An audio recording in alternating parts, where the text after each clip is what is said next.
야, 다들이 So today, 자의 초로소리야.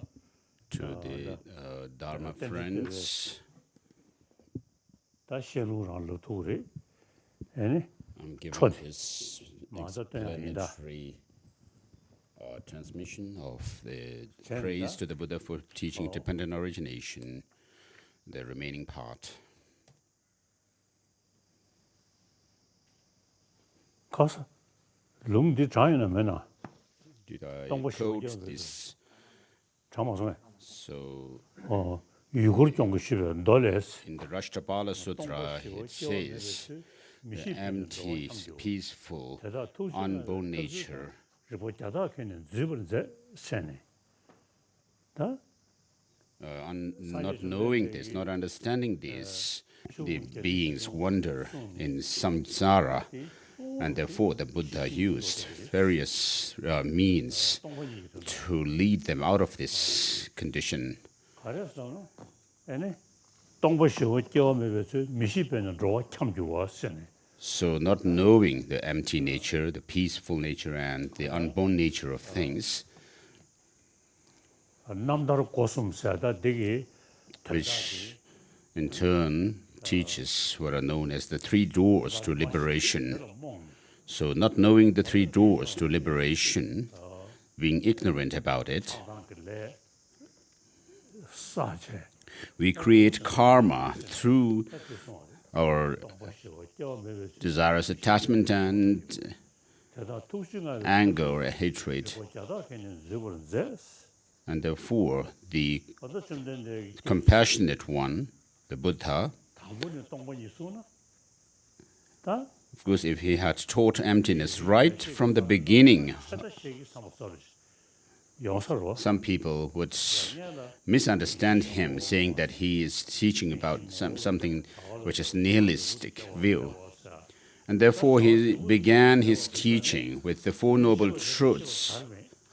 So, first teaching these from the nature of from the point of view of their nature, and then the functionality, and then at the third stage, he taught the resultant of these Four Noble Truths. And so then he proceeded on to teach the emptiness and the second turning of wheel of Dharma. So all of us, of course, we do what is known as the 25 stanza Perfection Wisdom Sutra. We recite it. So all the followers of the Sanskrit tradition of Buddhism recite this scripture, which is a short Perfection Wisdom Sutra. 가서 시신인데 다 가서 그래. 실은인구 아니 샴데 되도와.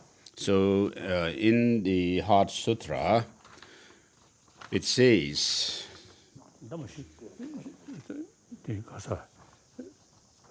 so way down the line, form is empty, emptiness is form. Form is not other than emptiness, and emptiness is not other than form. So this is a comprehensive summary of this teaching.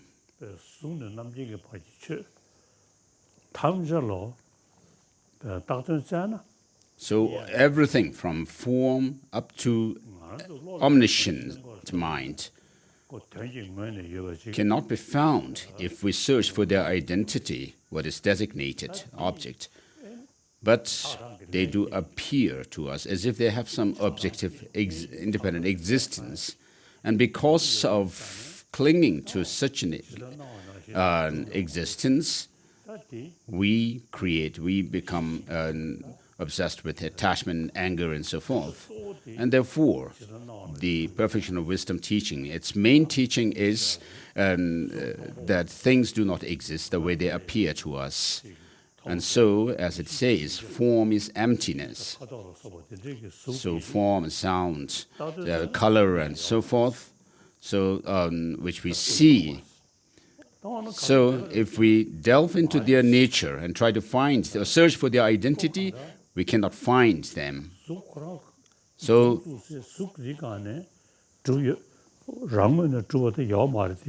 though form and so forth do not exist from its own side, but when causes and conditions come together, they come to existence. And therefore, for form, because it does not exist intrinsically or from its own side, we can understand that form exists by way of dependence on other factors, and therefore we can understand how form exists by way of as a designated dependently designated object. So here, the things being merely designated by labels is what is taught here. So, when we talk about dependent designation, what this means is that things do not exist from their own side, but they exist by way of dependence on other factors, and therefore we can see things changing. Because of causes and conditions, we see transformations in things, changes in things, and therefore this fourfold phrase, form is emptiness, emptiness is form. Emptiness is not other than form, form too is not other than emptiness, and therefore this term, designation by dependence, is a very powerful term. So things must be understood to exist by way of dependence, by way of designation through dependence, and that they do not have any objective existence as such.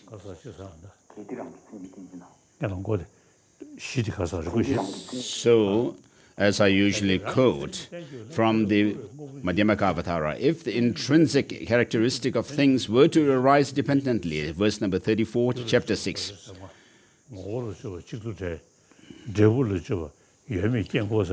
So,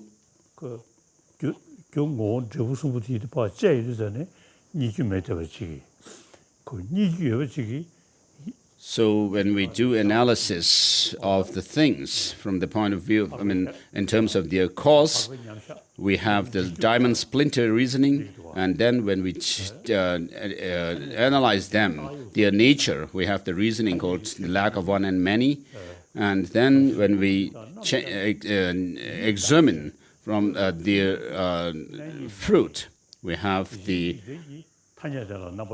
refutation of arising through whether things are existent or non-existent, and so forth. And so, when we have form and so forth, they should not be subjected to the ultimate reasoning or analysis, but we should accept them without doing any kind of ultimate analysis.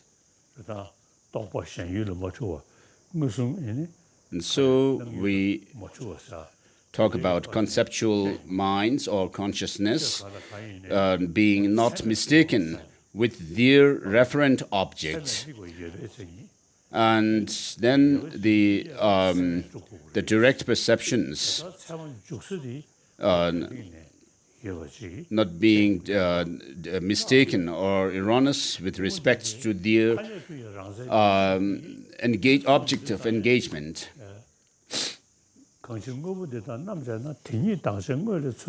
And so, with regard to analyzing the conventions of the world, the Madhyamakavatara says, thus when such phenomena are analyzed, verse number 35, chapter 6, nothing is founded as their nature apart from suchness. So, the conventional truth of everyday world should not be subjected to thorough analysis. In the context of, and then next verse also, 36.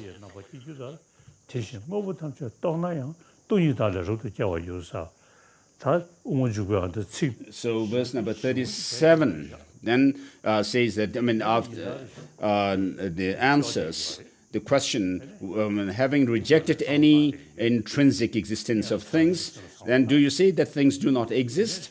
And then the Master Chandrakirti answers by saying, empty things depend on convergences and so forth. Up to, likewise, although all things are empty, they do arise from emptiness in a robust way.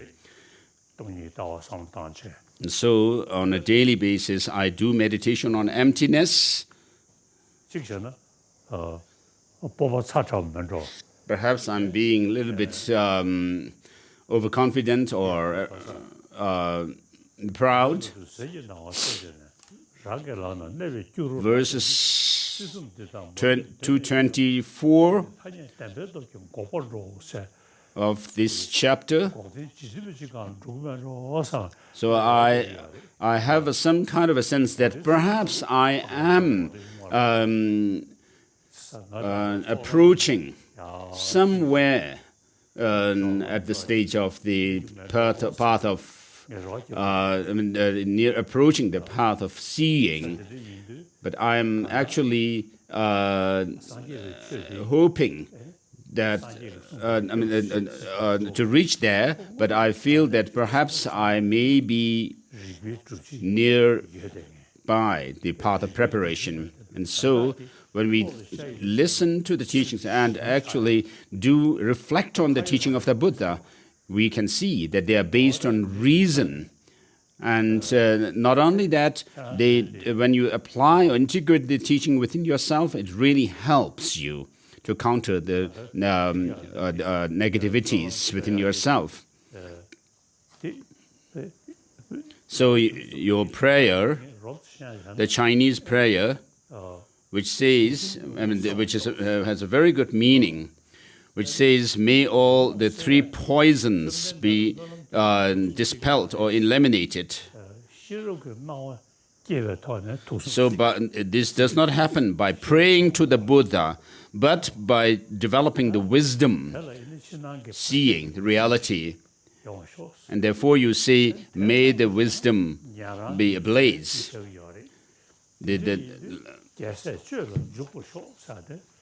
The light of wisdom shine forth. And therefore, in order for that to happen also, we need to overcome obstacles. And therefore, you say, may all the obstacles be averted. And then, having done that, you pray, may we enter into the Bodhisattva practices. So, with regard to the three poisons, first, which comes in the first line, you need to understand what these three poisons are, and then know that they must be overcome through the light of wisdom. And so, we should go through the process of steady reflection and meditation so that slowly and slowly you will be able to develop the wisdom through your experience of meditation to counter your disturbing emotions or afflictions.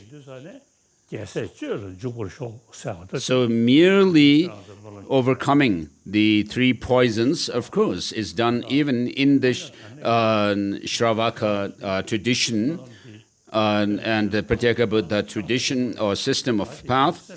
And therefore, what we aim at is that of Buddhahood. Therefore, you say, may we engage in the Bodhisattva practices. Even to overcome even the cognitive obscurations.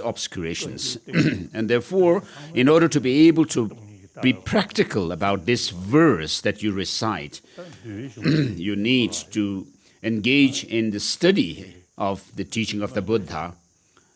So with regard to Vinaya and Abhidharma, for example, Master Vasubandhu's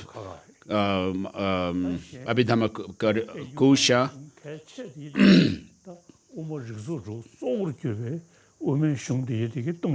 They are something different. But the most important texts are like those of the six texts of reasoning by Master Nagarjuna.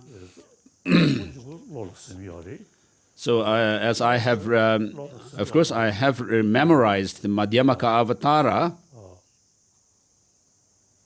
but not the Mula Madhyamaka Karika. So I read the auto commentary to Madhyamaka Avatara, Entering the Middle Way by Master Chandakirti, and these, and then some of the verses from Mula Madhyamaka Karika also I do recite them and reflect on them. What is dependently arisen is said to be empty. That is said to be designated, and that is the middle way. What that which is not dependently originated is said to be empty. And therefore, there's nothing that is not dependent, therefore there's nothing which is empty. So I recite these lines from Mula Madhyamaka Karika by Nagarjuna. And then, of course, I have memorized Madhyamaka Avatara back in Tibet, when I was in Tibet. And then, after coming into exile, I have been studying Master Tsongkhapa's commentaries to Madhyamaka Avatara, which is called the Illumination of the Intent, and the commentary to the commentary to Mula Madhyamaka Karika by Nagarjuna, which is the Ocean of Reasoning. And so, because of having studied these different texts on Madhyamaka philosophy and its view, it has actually helped me to gain insights. And when I share my insights with other scholars, they actually find it quite amazing. So you need to really give thought to. So we finished verse number 21 yesterday. Now we are on 22. Being enslaved by ignorance, those who fiercely oppose you. So being enslaved by ignorance, those who fiercely oppose you. What is so astonishing about their being unable to bear the sound of no intrinsic existence? So there's nothing to be amazed. With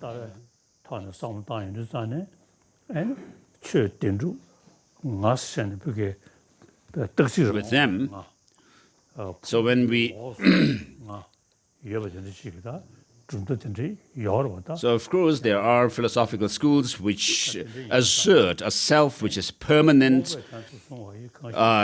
single and autonomous. So those schools of thought are being referred to here in the verse number 22. So what is so astonishing about their being unable to bear the sound of no intrinsic existence? But verse number 23, but having accepted dependent origination, the precious treasure of your speech, then not tolerating the roar of emptiness. This I find amazing indeed. So this we may refer this to Chittamatras. So the treasure of the teaching of the Buddha is dependent origination or dependent arising. So because of accepting this, while accepting this, but not being able to fathom the emptiness or assert or accept emptiness of intrinsic existence is something amazing. And verse number 24, the door that leads to no intrinsic existence, this unexalted door of dependent origination, through its name alone, if one grasps at intrinsic existence, now this person, 25, who lacks the unrivaled entrance, well traveled by the noble ones. But what means should one guide him to the excellent path that pleases you? And so, while accepting dependent origination, there also in terms of causality, And then accepting that, asserting that there are these causes and conditions, causes and effects intrinsically or objectively existing.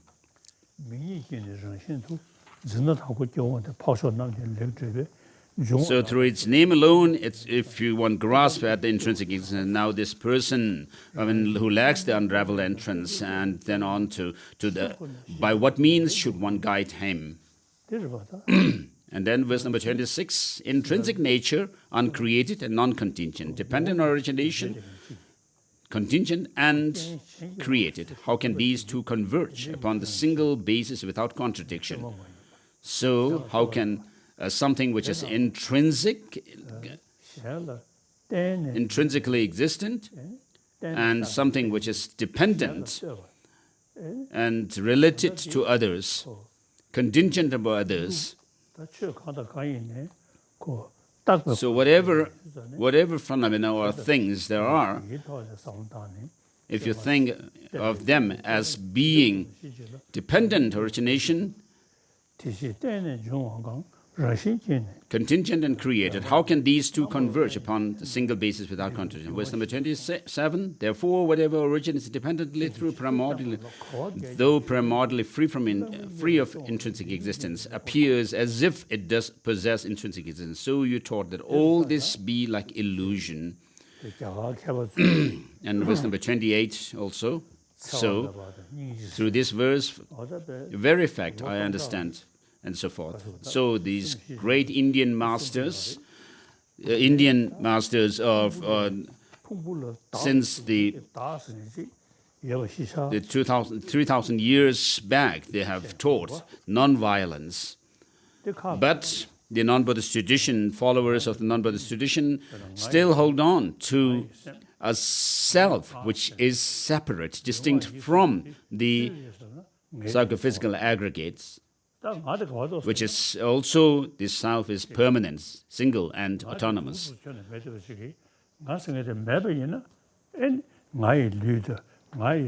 So they think that what is the self? If you reject a self, then how can you talk about something like my body, my speech, my mind, if there is no self? And therefore, there must be a self. Verse number 28, through this very fact I understand well the statement that to what you have taught, those opponents who challenge you cannot find faults that accord with reason. And so you're teaching that things exist by way of dependence on conditions and that they do not have any self-existence, intrinsic existence.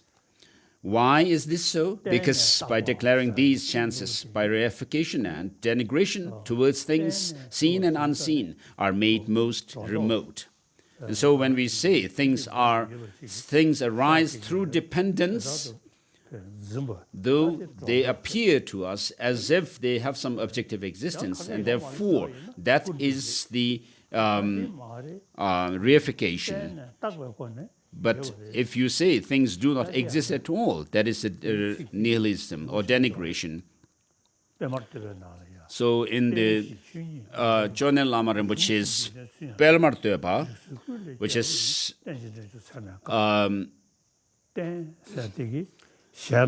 so by dependence, reality as is not rejected. By arising, concordance with the world is retained. And dependent arising is like the king of reasoning. It is the authoritative or reliable word of the Buddha. So when we say things are dependently arisen or originated, and when you go more, deeper into this understanding, what you understand by dependence, dependent arising is dependent designation. Verse number 28. Oh, no, sorry. Verse number 30.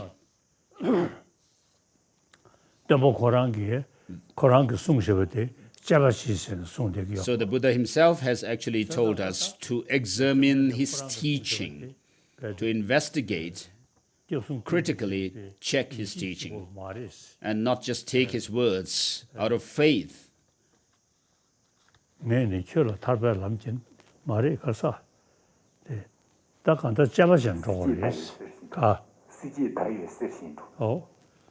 So the Buddha has said that, as I have quoted the verse from Rashtrapala Sutra, the Buddha has leads sentient beings through hundreds of reasonings. So not merely by taking refuge in the Buddha, you will not be able to understand the reality of how things exist. So we have this human brain, but human beings can therefore think through these critically, not the animals, because of this brain that we have. Through this very path of divine origination, the rationale for your speech being peerless, convictions arise in me also that your other words are valid too. Verse number 31, you who speak excellently by seeing as it is, for those who train your footsteps, all degenerations will become remote, for the root of all faults will be undone. Verse number 32,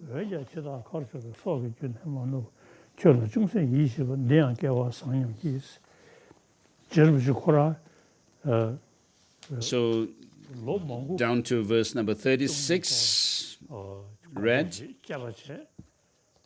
So the Master Tsongkhapa had investigated into the teaching for many years by studying all the different traditions of the traditions such as Sakya and so forth, and Kagyu.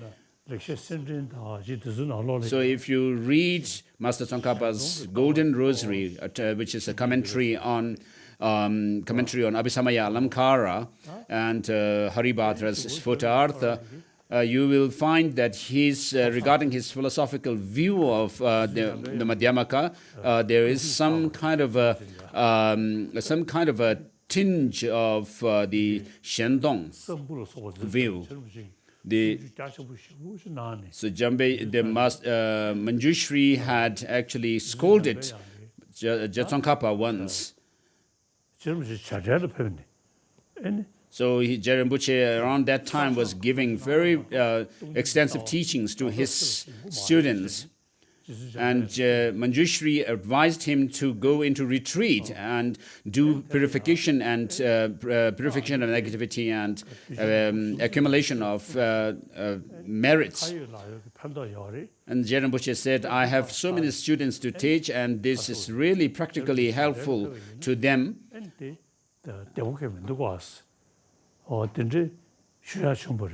And he said that if I went into retreat, it actually would harm the Dharma.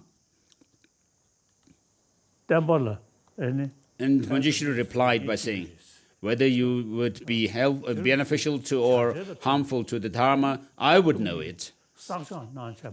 I know it. But, he said, if you do not do purification and accumulation practices, even your life would be in danger.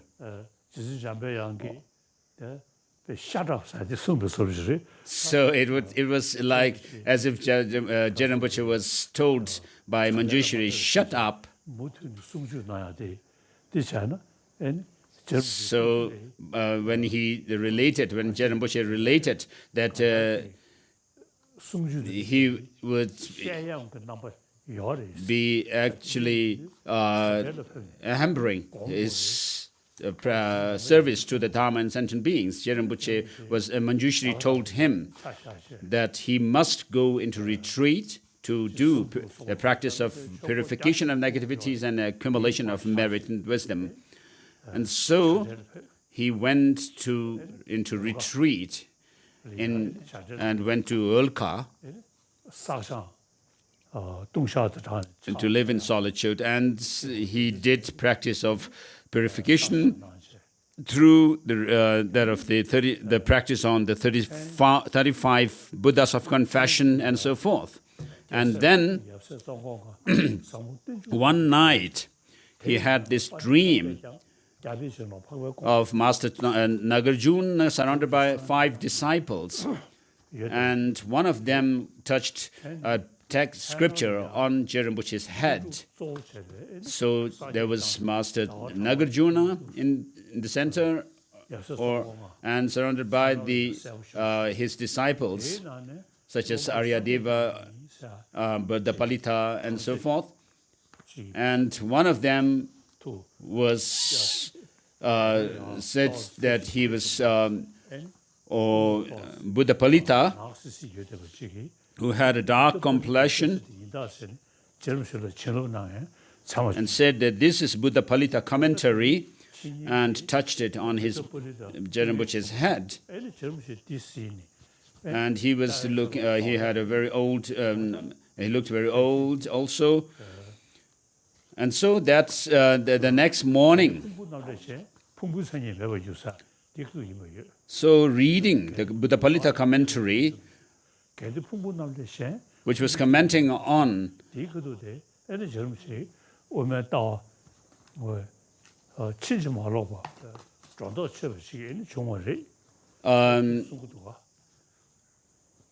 if the self were the aggregates, and then it would not have the characteristics of the aggregates and so forth. So that part of the commentary. So therefore, you can see difference in his explanation of understanding of the emptiness in the earlier part of his life, written in such a text like Rosary, Golden Rosary, and later part of his life. And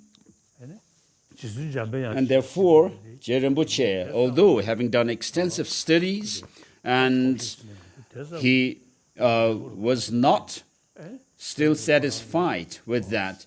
And so, Rinpoche, following Manjushri's instruction, went through the practice of purification and accumulation, and then did, through all these practices, he gained this thorough understanding of the emptiness. And therefore, he wrote this text.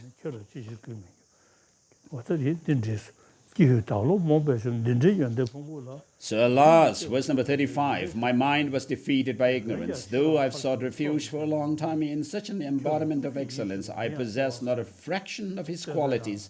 Nonetheless, before the stream of this life flowing towards death has come to cease, that I have found sight. Slight faith in you, even this I think is fortunate. Among teachers, the teacher of dependent origination. Among wisdom, the knowledge of dependent origination. So right from the beginning of his teaching on the Four Noble Truths, the Buddha taught that of the law of the dependence in terms of causality, and that in turn is possible because of the dependent designation nature of things. You who are most excellent like the kings in the world know this perfectly well, not others. Verse number 38, all that you have taught proceeds by way of dependent origination. That too is done for the sake of nirvana. You have no need to that needs that do not bring peace, your deeds that do not bring peace.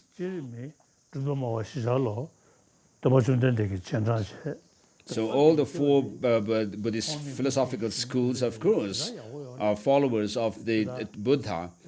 Of course, the writings of Master Asanga and his brother Vasubandhu and so forth are very, very good texts. But the Madhyamaka texts are something unique. So alas, your teaching is such, whosoever ears it falls, they all attain peace. So who could not be honored to uphold your teaching? And with next verse, it overcomes all opposing challenges. It's free from contradictions between earlier and later parts. It grants fulfillment of being's 2 aims. For this system, my joy increases ever more. Verse number 46 done.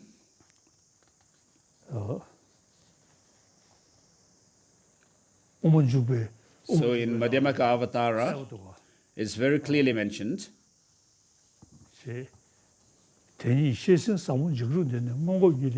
Towards the end of the text, so Master Chandrakirti says that this suchness, just explained, is most profound and terrifying. Yet people with vast habituation will certainly realize it. Others, however, despite their vast learning, will fail to comprehend. So those who fail to comprehend this are masters like Vasubandhu,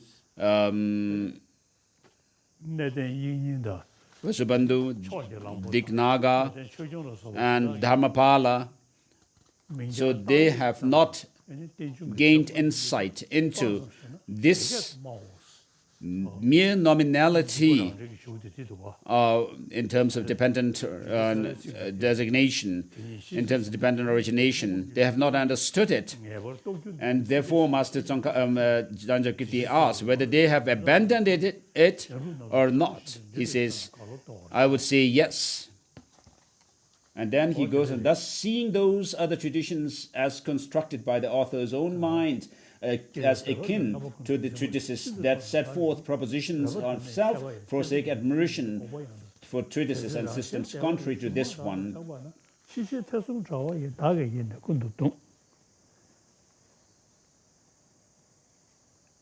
So verse number 48. At such times, I studied the numerous works of both, and so forth. So, regarding ourselves, we have gone through the study of the collected topics, and then the study of mind and awareness, and then study of logic and reasoning, and then we proceeded on to study those of the Prajaparamita studies and do the Prajaparamita studies and Madhyamaka studies. So unlike those of the other treatises, when we actually see Master Chandrakirti's text, you become confused. So there is a possibility for that to happen, having gone through this extensive study of different texts and systems of philosophy or systems of thought. So, of course, all these different traditions, different schools of philosophy within Buddhism follow the teaching of the Buddha. Therefore, you can't just rely on scripture, but what you need to resort to is reason and logic. And therefore, these treatises by Master Nagarjuna, Master Chandrakirti, and so forth are based on reasoning. Not only that, you can gain certitude through reason, but they also move you and can help in transformation within yourself. And so,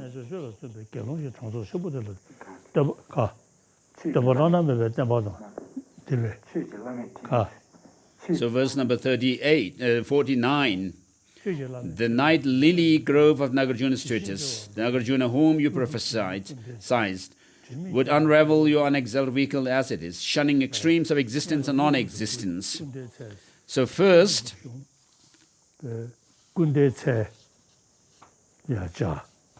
so the Nagarjuna's texts are, here Master Tsongkhapa uses the analogy of a lily grove regarding Master Nagarjuna's treatises.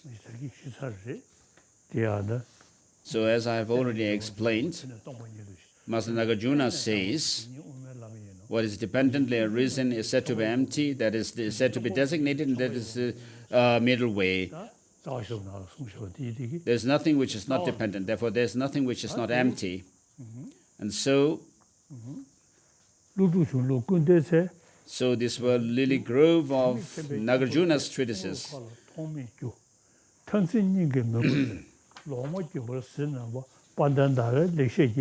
Night Lily Grove of Nagarjuna's treatises, illuminated by the garland of white lights of Chandra's well-uttered insights, Chandra, whose stainless wisdom orb is full, who glides freely across scriptures. And so he wrote the Prasanapada, the clear or lucid words, which is a word-for-word commentary on Mula Madhyamaka Karika by Nagarjuna, and his Madhyamaka Avatara and its auto commentary are the meaning explanations of the meaning of Mula Madhyamaka Karika. So illuminated by this white lily grove of Nagarjuna's treatises, illuminated by the garlands of white lights of Chandras and so forth. And then verse number 51, who dispels the darkness of extremist hearts and outshines the constellations of false speakers. When through my teacher's kindness I saw this, my mind found at rest at last. And then, who wrote this text is shown.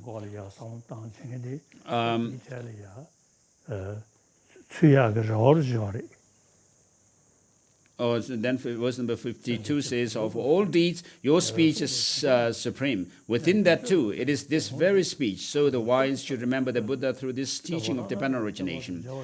And then,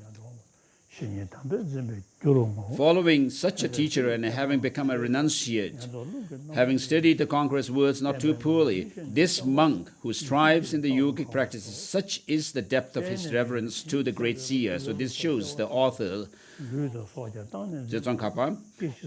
And since it is due to my teacher's kindness, I have met with this teaching of an exalted teacher. I dedicate this virtue towards a cause for all beings to be sustained by sublime spiritual mentors. May the teaching of this beneficent one till world's end be unshaken by the winds of evil thoughts. May it always be filled with those who find conviction in the teacher by understanding the teaching's true nature. May I never falter even for an instant to uphold and so forth to the end of the text. As I strive in this pure intention, may Brahma, Indra, and the world's guardians and protectors such as Mahakala unswervingly always assist me. So when I was in Lhasa, I did some propitiation puja of Dharma protectors.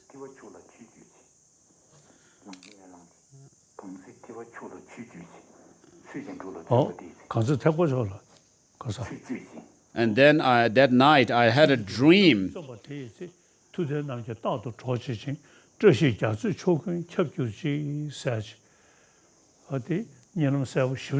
So I had a dream where I was reciting this verse. So while engaging in the Mahayana through the 10 dharmas and so forth, so I had a very clear dream saying this Lamrim, this verse from the Lamrim dedication prayer at the end of the Lamrim Chemo.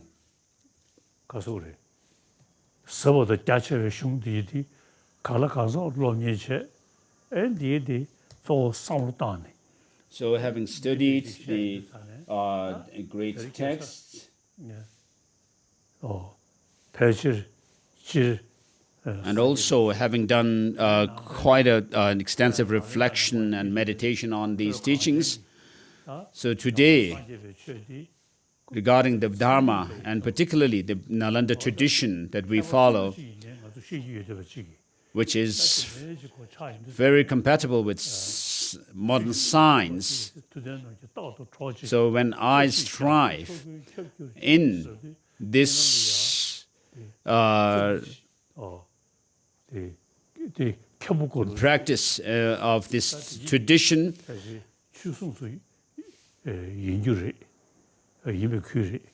so I saw in the dream the portraits of different deities. Perhaps they were the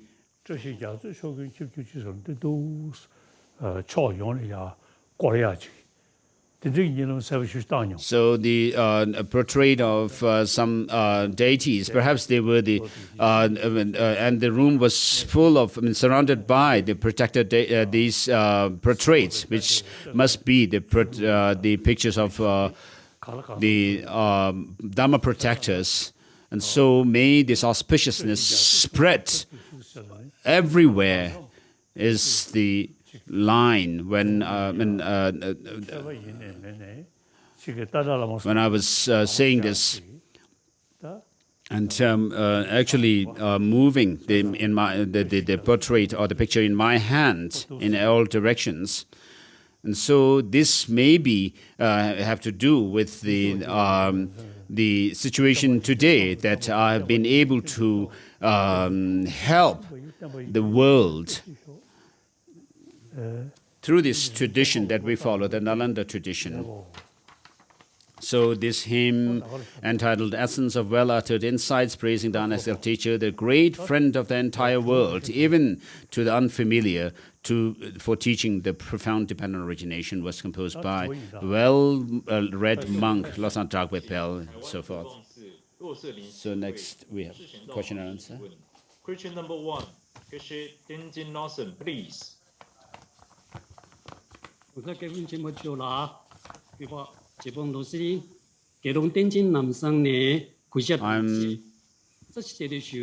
Bhikshu Tenzin Lamsang to you. How can beginners engage in meditative practice that involves viewing the disparity between appearance and reality?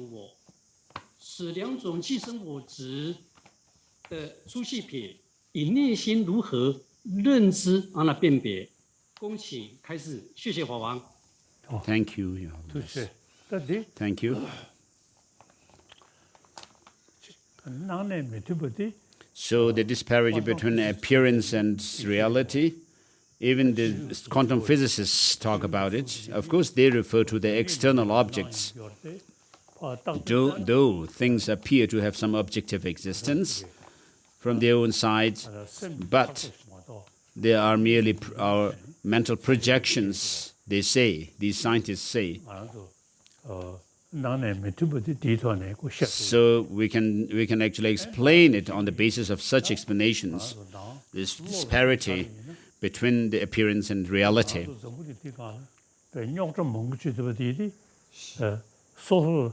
So if we actually think about it in relation to our own mind, when things appear to our mind,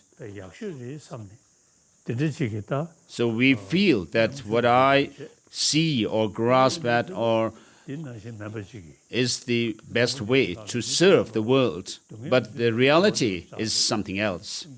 So all of us do not want suffering but want happiness. Even the leaders, they also think of their own name and fame, but when they carry out their own plans and so forth, policies, and what appears to them to be working is different from how it works. So therefore, there's disparity between the appearance and the reality.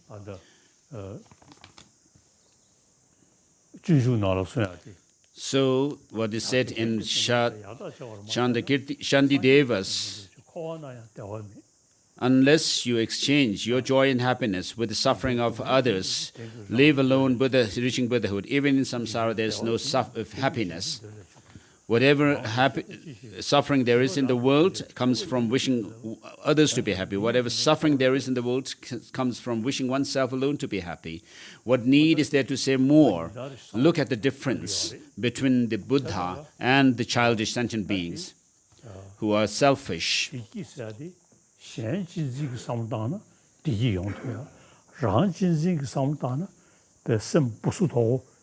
So if you remain selfish and think only in selfish ways, then there's always a problem.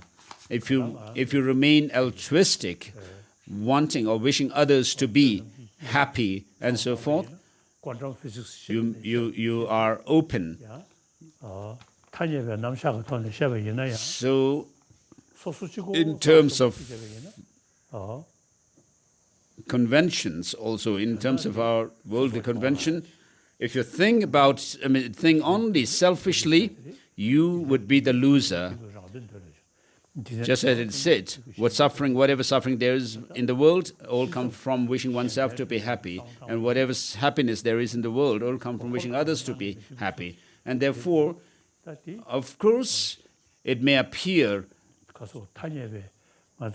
that there is this disparity between appearance and reality, but in our day-to-day life, in our to live our life, and this altruism really helps, and not selfishness.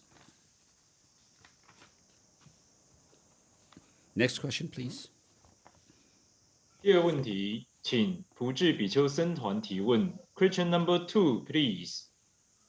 尊者好，弟子的问题是：三主要道说，又由现象断除有边界，乃由空性舍离。So in the Tsongkhapa's three principal aspects of the path, it says appearance refute the extreme of existence. Emptiness refutes the extreme of non-existence. However, usually it is easier to understand emptiness as refuting extreme of existence and appearance as refuting extreme of non-existence. Why did Tsongkhapa reveal this, reverse this process? So when we try to pinpoint something, like the things which are designated, when we try to search for that designated object, nothing can be found, and therefore appearance dispels the extreme of existence. So just things do not exist the way they appear to us. This is what we say. But they are merely designated through dependence. And this helps to dispel the extreme of non-existence. And so when we say things are dependently designated, it doesn't reject or the things, existence of things, but they accept the things.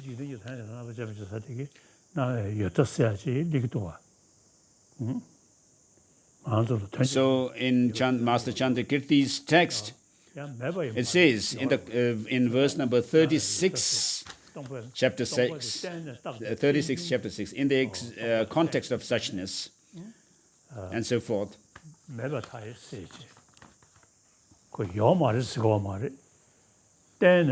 So when we say that, so things are merely designated by dependence, and that they are nominally that they are nominal, then the emptiness dispels that of the extreme of non-existence. So what you were saying, emptiness dispelling the extreme of existence, and dependent appearance dispelling the extreme of non-existence. But when you gain a very good understanding of dependent designation of things, then you will understand how emptiness dispels the extreme of non-existence, and appearance dispels that of the extreme of existence. So because things are rejected to have any objective existence, but because things are merely designated, it doesn't mean that they do not exist, and therefore their emptiness dispels that of the extreme of non-existence. Next question. So next. 第三题，请达喇嘛基金会佛学班黄家琪提问。Question number 3, 黄家琪 please. 尊者吉祥，大师姐姐，想要请问 Greetings to you. Due to the ongoing global crisis pandemic, meeting people face to face has become difficult for us nowadays. Many are now receiving online teachings. Isn't this becoming a hindrance towards properly devoting yourself to your Lama, since in normal circumstances we meet in person to receive teachings and empowerments? 灌顶口传传承的获得，以及对于医师的重视等等，会不会冲击到这些内容的修行？谢谢。Thank you. 他的 So regarding that, 马上就是他，这 we 龙奥的中， so with regard to the Sutra and Tantra teachings, 拉玛 and particularly Tantric teachings, 这王贵要说不是这里， so there is the Lama and disciple being together to give empowerment and so 不 forth 是这样嘛的因呢，他 and teachings. 陆剧帮这， But 做这些 we have not, though we have not met with the Buddha and the great Indian masters of the past, 在这个， but their teachings have passed down to 他 us. 们拉面说是吧？ So they could be regarded as our teachers. 本个 So 乌莫这个做主的， Master Nagarjuna's the 6 treatises of reasoning, for example. 苦口要嘛 Of course, we have no way to receive these teachings from Master Nagarjuna himself in person, because he has already passed, and these texts actually 拉玛的经典 有什么经验？哎，那我 have come down to us 确实的要的因呢， through this unbroken lineage of teachings that have come down to us through our lamas and lineage lamas. 好的， And so the more important thing is these treatises that we have 我是这样要嘛的，的对， that we can study. 等把嘛确实用的就是。 And then, with regard to Vinaya tradition, the lineage or the transmission of the precepts has come down to us in unbroken lineage. 这个 And then, similarly, with regard to Master Nagarjuna's text, 要嘛的，他看他不是好点，上大多， so 陆主 although Master Nagarjuna is not here with us, but his teachings have come down to us, and therefore there may be nothing greater that Master Nagarjuna would have to teach us apart from what he has, apart from the treatises that he has written. And therefore, if we could study them, 对那下下 it would be good. 更有不的， So in Tibetan, we have the Ganjur, the translated words of the Buddha, 也 over 100 volumes, and Tenjur, the translation of the commentarial treatises written by Indian masters, over 200 volumes of them. 还是有少的，等有派是对那了， Sorry. So it seems there are words of the Buddha that have not been translated into Tibetan, that are still extant in other languages, and but with regard to the translation of the commentarial treatises, it seems we have more. 雄起第一的，可不是大家有印象，可大概他那么，老中学上大呢， So if we could study these texts, that would really serve the purpose. There's nothing wrong in doing that. 真的看多。第4题，请福智比丘尼僧团提问。Question number 4, please. 在缘起顶礼尊者，在缘起赞礼。 Although we should resolve our differences through dialogues, however, in certain cases when both parties are completely adamant about their own views and the dispute continues, what should we do to overcome this situation? 想起一尊者，一般在人我互动时，经常会有观点不同、讲不清楚的问题，然后总是上演着无限上演着，就是双方都坚持己见，然后却没有越辩越明的戏码。该如何避免这样的过失呢？ 但这个是 So these days, 没得没出去就可以。 can I have some water? 这个说话的是这的， So the disputes or the 定色 quarrels and so forth that happen between humans are not so much related to philosophy 这当给人说多个 or philosophical views, but mostly they are related to our day-to-day livelihood, our needs, then food and so forth. 讲的 경제 지식을 시행이 패질 the necessities of life. And so there's no argument that happens 무소지야들이 which are thoroughly resolved, but people use their hands hitting at each other with their fists. So this cannot be done through reasoning as such. So when human beings have arguments with each other, so most of them are related to our day-to-day livelihood, our necessities of life. So there are very few who do argue with each other based on philosophy.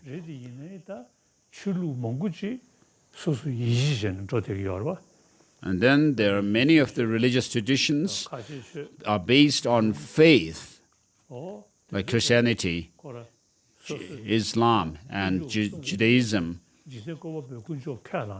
So they believe in a creator God, and therefore they follow the will of God, and by following them on the basis of their trust in the God, the creator. But if you ask them, where is the God? For example, if we take the Bible, and then regarding the Bible, there's not much that we can actually do to understand it through reason and logic. But the message, the main message of all these different religious traditions, whether they are Christianity, Islam, Hinduism, and so forth, they all teach about helping others, being compassionate and helpful to others. So the arguments based on philosophical ideas may be done by using our mind, following logic and reason. But other arguments are not so much about logic, but people use power, authority, and so forth, or forces. So it is very important for us to have religious harmony in the world. So India can be taken as an example, like a role model for this. All the major religious traditions of the world exist in India. So among the scholars, of course, there may be arguments amongst them, but the different religious traditions, followers of different religious traditions, carry on with their practice. Whether if they are Christians, they do their practices regarding Christianity and so forth. And similarly is the case with Hinduism and so forth. And so it is very the best thing is to remain to follow a secular system without discrimination in terms of with regard to the religious traditions. 第5题，请福智居士郭志强提问。Question number 5，郭志强 please。尊者好，弟子的问题是，我们学习到苦。So when I have gatherings with near and dear ones, my own understanding of the suffering of change that I studied in Buddhism brings about an uncomfortable feeling. How should I think in such a situation? 想到坏苦，乐受呢只是一时的，它会坏灭的，那我的心呢就会低沉了。我们该如何调整心态来面对这些欢乐的情境呢？请益尊者。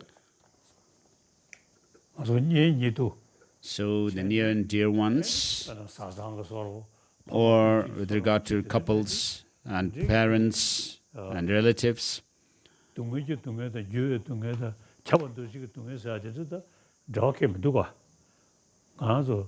So when we talk about our near dear ones, we do not need to think about these three types of suffering. So we usually relate with them by saying these are my parents, they are kind to me, and so forth. So when you gather with your relatives and near and dear ones, we are not actually analyzing whether they are in the nature of suffering, changeable suffering, or conditioning, pervasive existential suffering, and so forth. We do not go through these analysis. And then in terms of social animals, even animals live with love.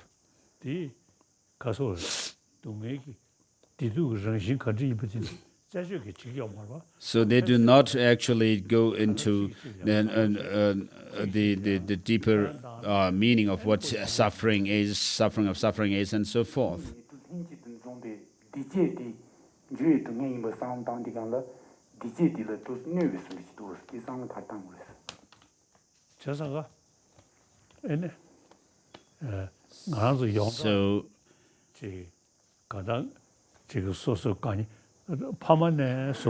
So beginning with our parents, whether it's couples or our relatives, near and dear ones. So when we live happily with them, that's it, what we want. So we do not need to go into the deeper investigation into suffering, whether they are in the nature of suffering or not. These are not needed.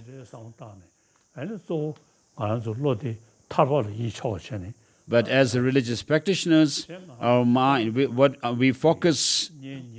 is our focus is that of reaching liberation, freedom from this bondage.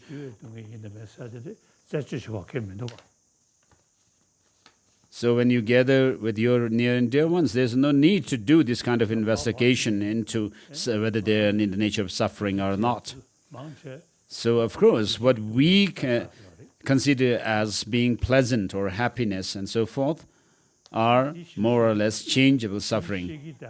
So if you talk about this too much, then you will remain lonely. 第六题，请福智居士刘俊泽提问。Question number 6， 刘俊哲 please。尊贵的尊者好，弟子的问题是，弟子现在学。Although I have received the Upasika, the layperson's vow and Bodhisattva vows from you many years back, however, as I did not understand the nature of these two vows at that time, should I still consider that I have received these vows, or should I recognize the act of receiving the vows as simply laying the potential of the vows in me? So regarding that, it doesn't matter if you have taken Upasaka layperson's vows or Bodhisattva vows. At that very time, you have created a special virtuous karma within yourself. So if you have maintained the Upasaka precepts, your vow of Upasaka is still there. And then regarding Bodhisattva vows, so generally speaking, there's not much danger of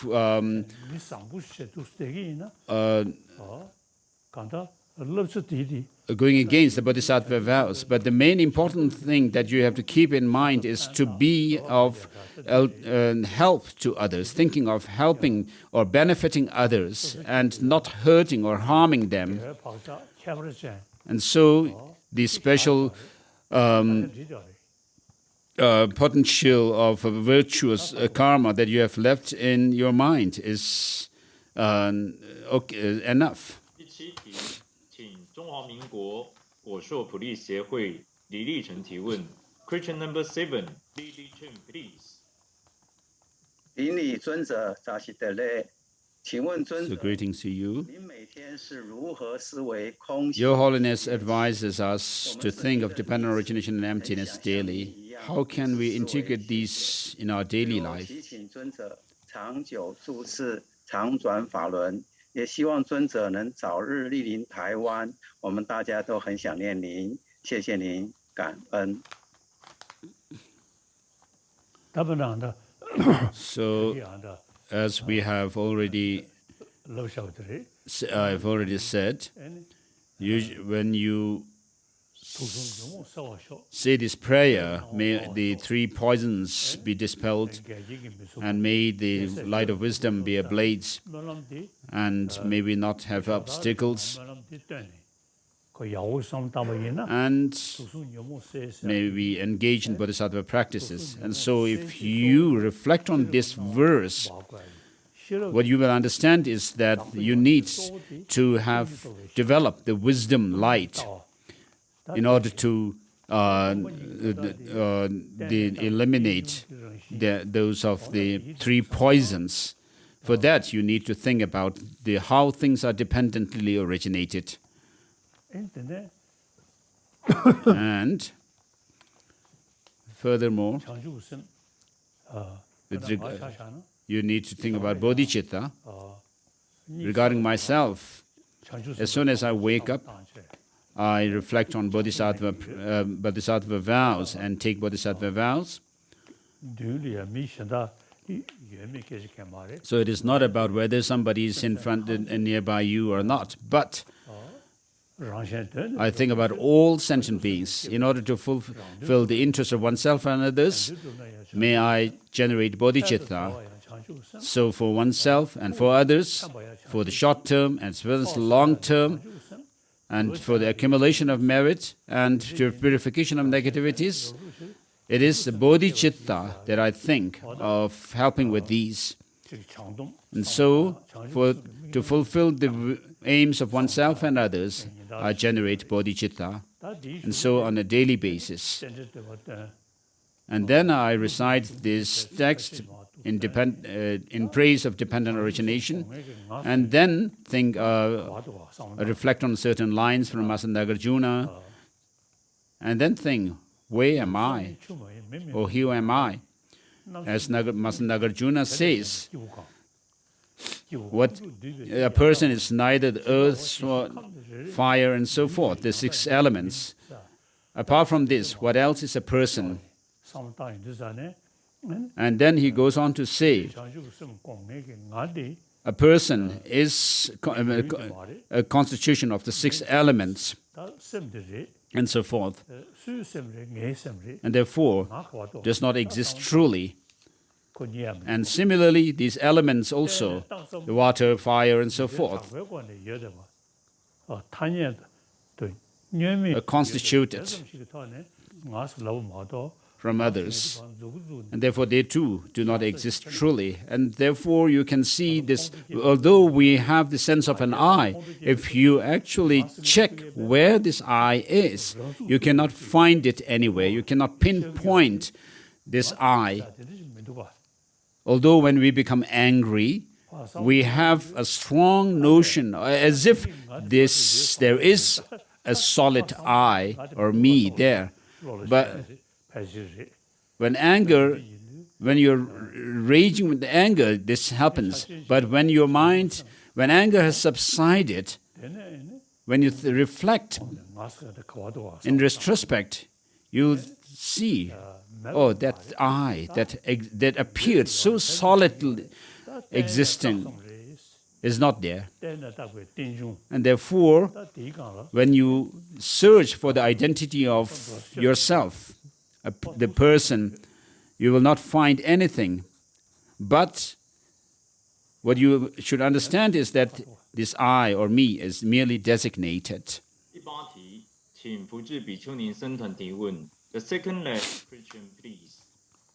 顶礼尊者，上师相应法六座瑜伽当中有一个句子。So being devoid of intrinsic existence, like the bubbles of water, from illusion of the worldly conventions arise or is established. Your Holiness, what does it mean by from illusion the worldly convention arises? 感恩尊者。 So with regard to illusion, this term can be understood in different ways, according to different subjects. So here, if you say that these things appear in a certain way, but they are empty of that way of existence, and therefore this is like the things are like illusion, can be understood in terms of that. And then the water bubbles, having no intrinsic existence. But there's not much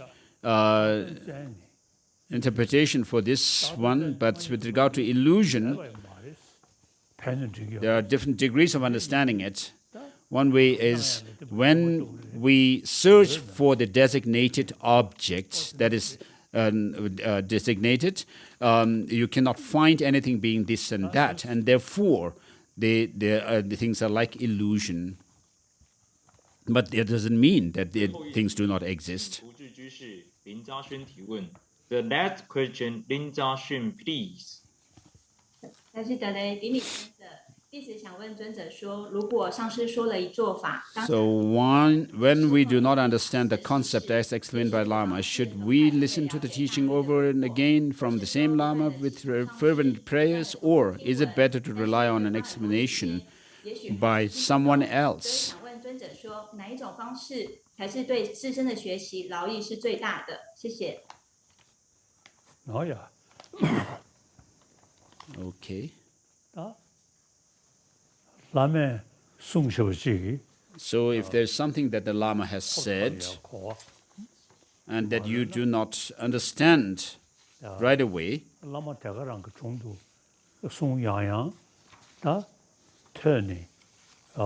so of course there is a way to resolve that by listening to the same Lama over and over again. Of course, if the Lama is a qualified teacher of Dharma, he or she would teach in accordance with the classic or the great Buddhist scriptures. So sometimes when the Lama says, oh, this is a pith instruction, but if it does not fit with the great treatises, I do not consider that pith instruction to be more important than the great treatises, because if it doesn't help in gaining insight into the great treatises, then I would have to say sorry to the Lama. So in Chinese you say dupuchi.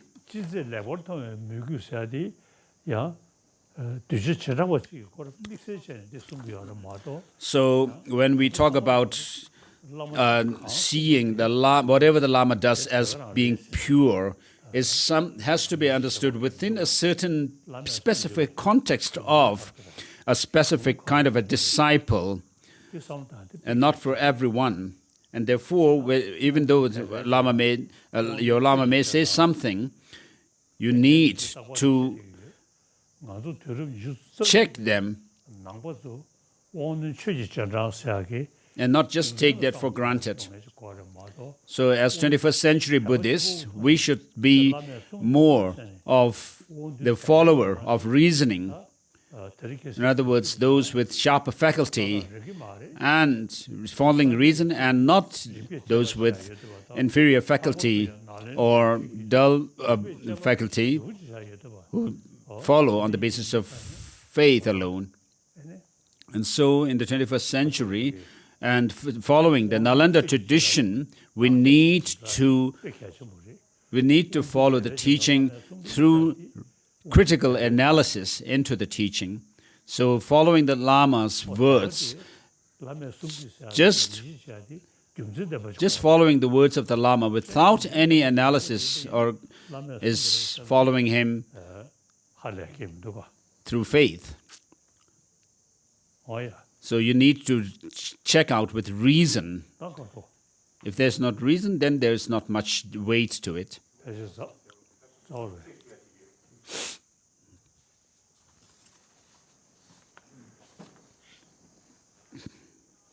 谢谢尊者的开示，在此代表台湾国际藏传法脉总会第5届及第6届理事长隶属噶举大宝法王解脱协会圆满本次的请法。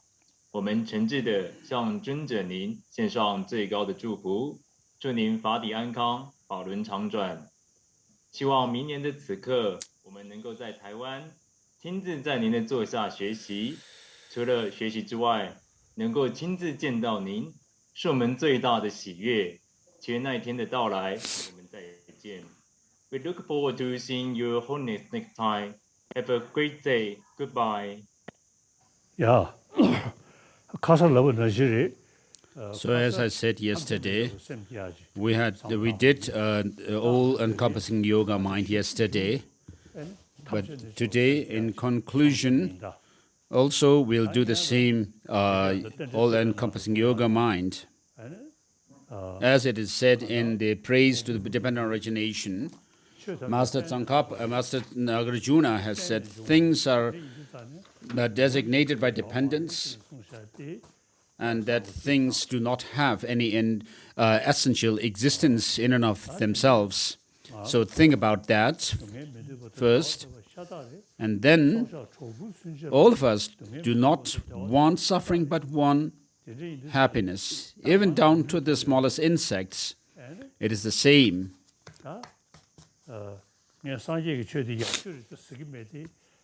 So of course, I'm not saying that Buddha's teaching is the best, but for Buddhists, because we can explain this tradition through reason and logic, and therefore, as a follower of practitioner of the Buddha Dharma, we need to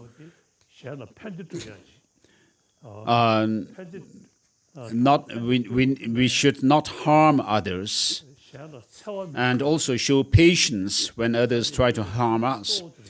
And most importantly, we need to think about altruism, helping others, thinking of helping others. So, with regard to Bodhisattva, Bodhicitta, and you need to think about not harming anyone, but helping all sentient beings.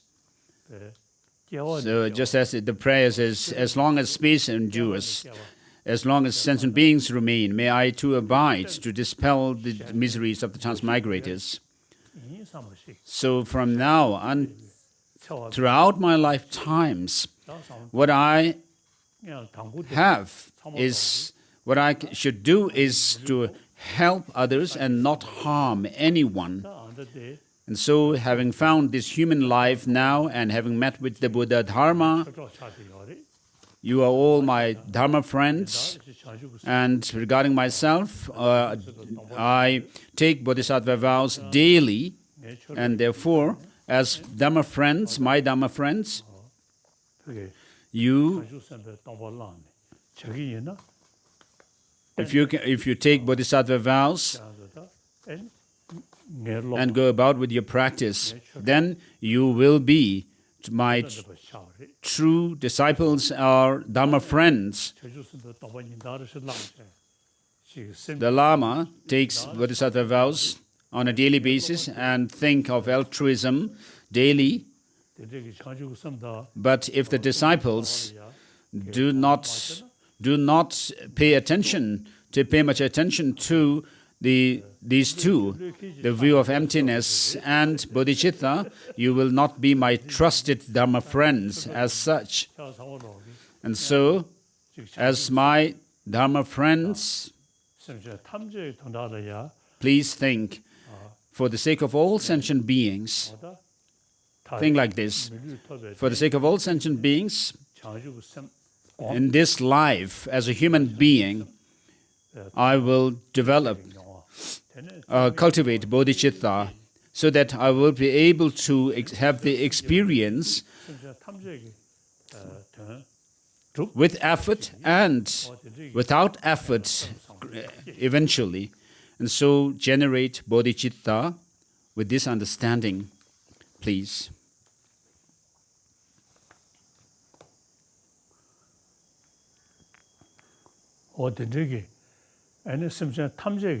for the sake of all sentient beings, I will act in order to be able to help all sentient beings to fulfill their wishes.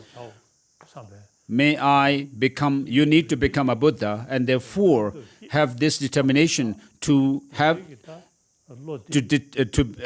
the determination and the courage to become a Buddha for the benefit of all sentient beings.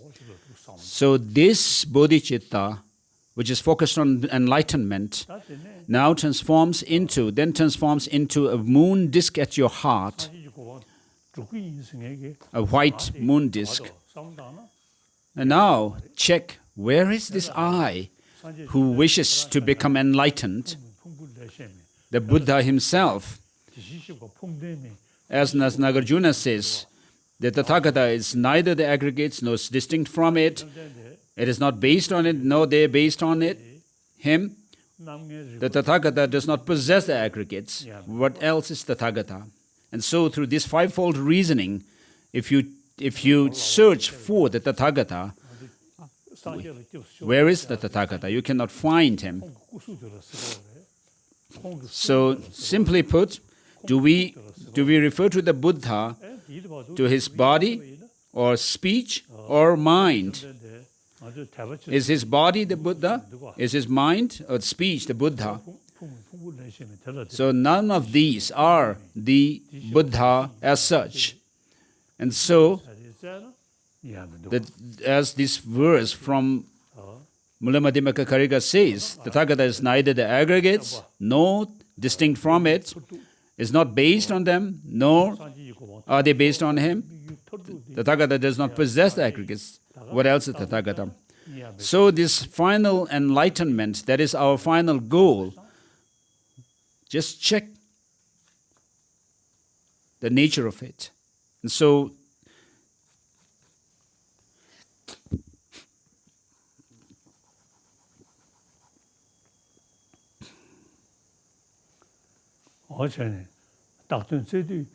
when you analyze and search for that designated object, then you will understand that it is designated by dependence.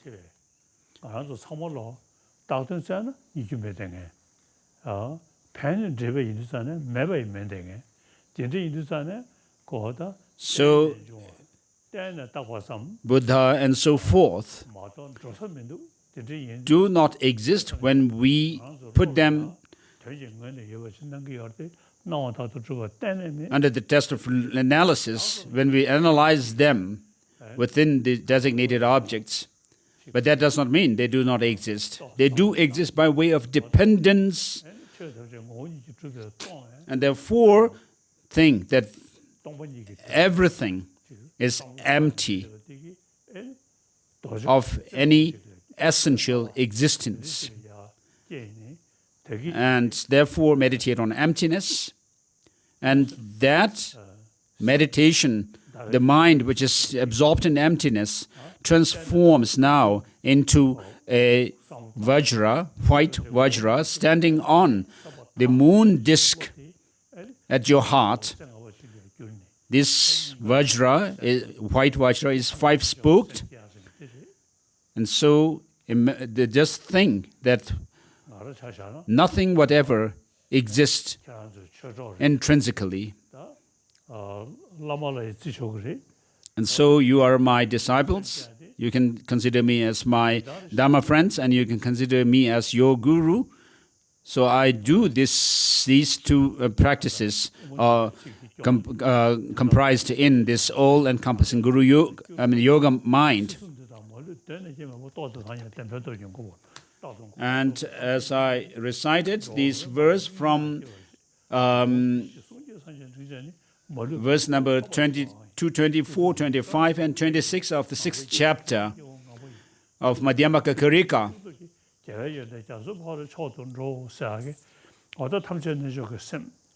So at the end it says, the final verse, and like the king of swans soaring ahead of other accomplished swans, with white wings of conventional and ultimate truth spread wide, propelled by the powerful winds of virtue, the Bodhisattvas would cruise to the excellent far shore, the oceanic qualities of the conquerors. And so there's no other way than to reach that conqueror's stage of Buddhahood through but through the conventional and the ultimate truths, understanding of these two. And so, as I said before, imagine a white disc, which is the nature of the bodhicitta, the conventional bodhicitta, and then a white five-spoked vajra standing on it, which is the mind, wisdom realizing emptiness. And so, in this way, I do this practice. I do reflect and think about this or contemplate on them on a daily basis, and you should also do the same as my Dharma friends and disciples. And so, if you are, of course, when you are too busy to think about that, you may not be able to do it. So you can say, please, the bodhicitta, this all-encompassing yoga mind, please sit aside. Right now, I'm busy. And when you are happy and not very busy, then reflect on this all-encompassing yoga mind. So on a daily basis, please do that.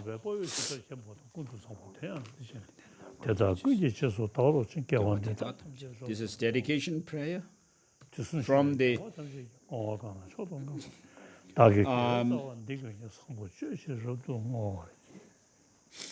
Samandabhadra prayer, the two verses that are usually recited for dedication.